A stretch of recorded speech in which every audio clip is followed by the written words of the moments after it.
What's going on, guys? It's Connor from M Creek Renovations, and what I have planned tonight is a honey-do list. Me and my wife sat down and just made a list of everything that needed to be done, just kind of like the little stuff, not just another big project. It's just more of finishing each room before I start on another project. So what I want to do tonight is the base trim all in the kitchen. And if you're new to the channel, me and my wife have spent the past 2 years renovating our house. We had a fire in our garage that caused smoke damage all throughout the property. This is what it looked like before. So what we did was rip everything out and start from scratch. New walls, bathroom, flooring, kitchen, whatever you can think of, you name it, we did it. And now we're finally getting so close to moving in, I can almost taste it. I feel like I've said this before, but we're just a couple weeks out, just trying to get it all right before the move-in date. This is what the kitchen currently looks like.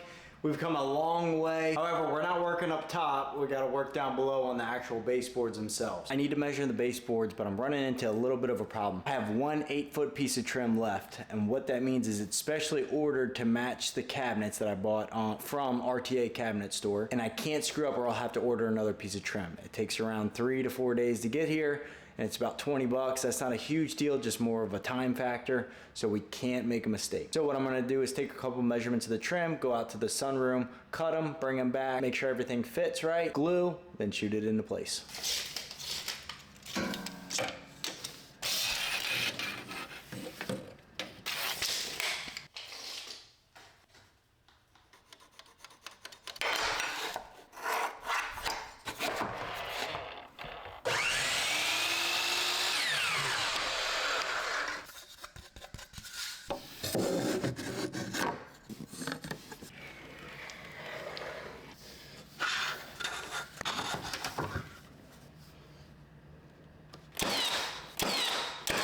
The baseboards by the stove are all set and good to go. There was a part where I couldn't fit my trim gun underneath the toe kick. So what I did was just kind of slather it with some construction glue, stuck it up there, put some shims on there to kind of keep the pressure on it, and then that'll be good enough. Really, it should never go anywhere, but that's all we got. Now we're moving next to the fridge. Same type of deal over here. I'm gonna have to get a little bit creative because I couldn't find a backing for it. I think it'll be fine though. I'll just shoot it.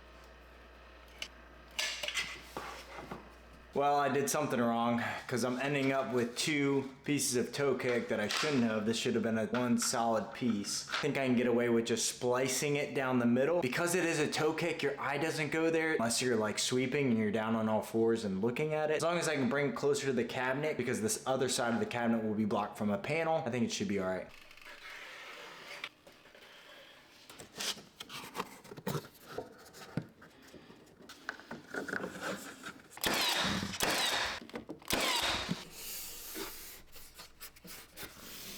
I installed all the toe kicks on the cabinets except for this island. Now, I'm not completely done with it yet. When I put the toe kick on, there's a gap between the floor and the top of the panel. That's gonna be filled with quarter round. I'm trying not to have it be the traditional quarter round. I just want more of a modern, sleek look, probably a 3/4 inch square block that I'll have to cut on the table saw.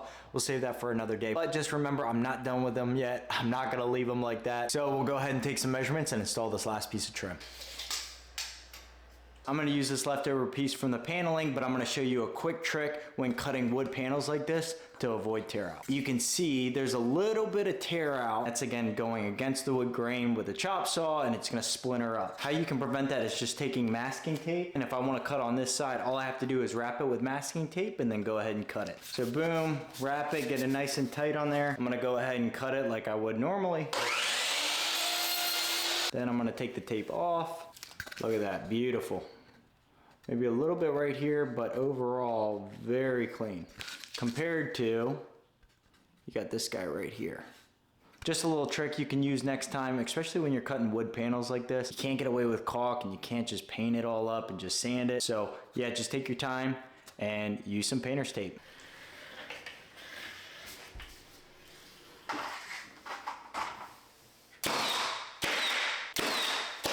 The next project I got going on is I want to finish off this island, and I have this little gap where the waterfall of the countertop meets the side of the cabinet that I bought this filler panel, brand new, and I'm going to mark it out and then take it and cut it out on my table saw, and hopefully I'll just be able to glide it in.